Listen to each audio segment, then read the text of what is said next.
guys, today it is time to talk about my top 10 books of 2016. 2016 has been an amazing reading year for me, but I don't want to go into details on how much I read and how it all went down, because I do want to do a kind of reading wrap up for 2016 and talk about statistics and stuff like that. So today is really just going to be about the top 10 books that I read this year. I do have to say, this might have been the hardest top 10 that I ever had to do. I do have a Goodreads shelf where I kind of collect my top books of the year throughout the year, and I add everything immediately if I finish it and feel like this is gonna be a top book. But this time around I didn't even get to 10. But I do kind of have 10 now that I want to talk about, so I'm just gonna get into it. We'll stop rambling. Let's go. So my number 10 is First Position by Melissa Braden, and actually this is the first time that a book with only 4 stars made it into my top books list. There's actually a few books that are not on this list that still have 5 stars, but this book still made it onto this list. The thing is that I gave this book 4 stars because there was one thing happening at the end that really pissed me off. But still, when I kind of forget about that, this book was so enjoyable. If it wasn't for this thing, I think this easily could have made my top 5 of the year. This was such a wonderful book about a lesbian romance, and not only did I love the romance, but this was also about a ballet company, and since I am a ballet dancer, it was just really exciting for me because it wasn't only seeing 2 women fall in love, but it was also in a kind of environment that I know. So I think it might have just been really enjoyable for me because I could connect to it, but I just found it really enjoyable, and I don't know, this book really stayed in my mind, so it definitely has a place on this list. My number 9 is Illumination by Amy Kaufman and Jake Kristoff. I actually also read the second book, Gemina, but I don't quite feel like it has a place on this top 10. Illuminate blew me away, mostly because of its multimedia format.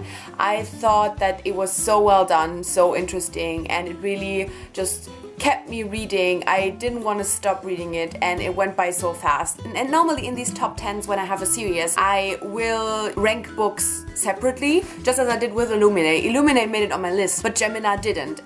This time around, I feel like this series belongs together, but since I didn't quite have 10 books, each of them still gets their own rank, and that is Six of Crows and Crooked Kingdom by Leigh Bardugo. If I read Six of Crows last year and then Crooked Kingdom this year, it wouldn't have been this far up in the list because I definitely enjoyed Six of Crows more than I enjoyed Crooked Kingdom. But still, both of these books had wonderful moments, and there was one moment in particular in Six of Crows that made me realize this is a 5-star book for me, because it made me realize how much I love the characters and how invested I am into kind of their stories and their life.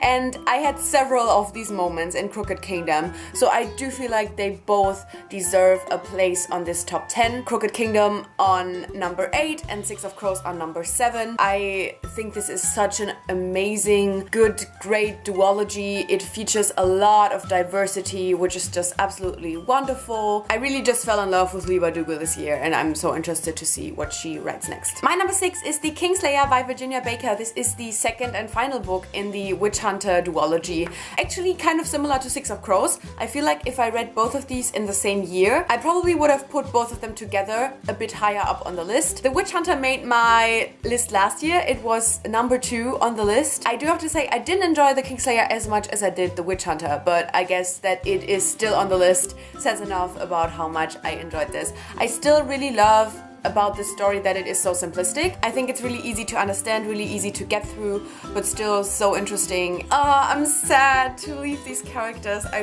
really wish we had more books in this world with these characters. My number 5 is Run by Cody Keplinger. This is a YA contemporary that really blew me away. I don't read a lot of contemporaries. I don't enjoy a lot of contemporaries. This one was so good. Also a really great diverse read, but I just really loved how well the female friendship in this one was written. It was such a great development and also such a great and realistic ending. And I really wish that this would get a lot more hype. My number 4 is Timekeeper by Tara Sim. I just really loved so many aspects of this story. I loved the romance. I loved the kind of mythology behind this whole world. It was kind of actiony YA, but also it took its time for some things. This is only the first book in a trilogy, which has me so excited because this first book was so promising. I am so excited to see where the characters are heading, what's gonna happen to the world. I would highly recommend this book if you are looking for a great like YA steampunk. It's very unique. Now we're getting into my top 3 of 2016, and I feel like this is kind of going to be obvious, but I'm still so excited. While I loved all of these, this time around there was a huge difference between these top 3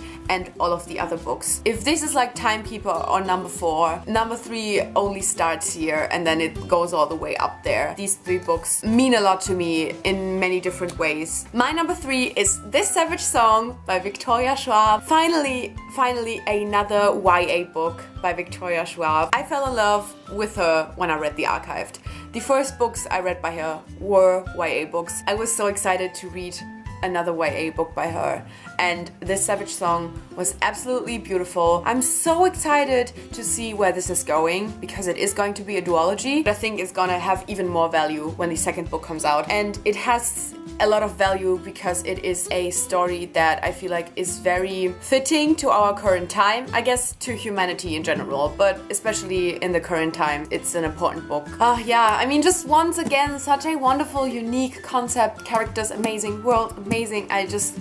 Victoria Schwab has done it again. 3rd time in a row that she made my top 10 list. So, my number 2 is On the Other Side by Carrie Hope Fletcher. I definitely expected to love this book because I love Carrie Hope Fletcher and she is such a talented person. There's so much talent in her, it's unfair. But I never expected it to touch me as much as it did. I think what I loved about it so much was the fact that it was magical realism. I just kind of have more feelings with books that have a little bit of magic in them. I will never forget the moment at the end of it where I just like almost couldn't read the last page anymore because I was just in tears. This was an intense experience for me. I cannot wait to reread it. I just cannot wait to read more by Carrie Hope Fletcher. I mean, holy shit, this was just her debut novel. And if you haven't guessed it by now from just like watching my videos, but also from this space in my bookshelf missing. My number 1 is of course A Gathering of Shadows by V. Schwab, the second book in the Shades of Magic trilogy, and just a perfect book for me. I love every single page of this.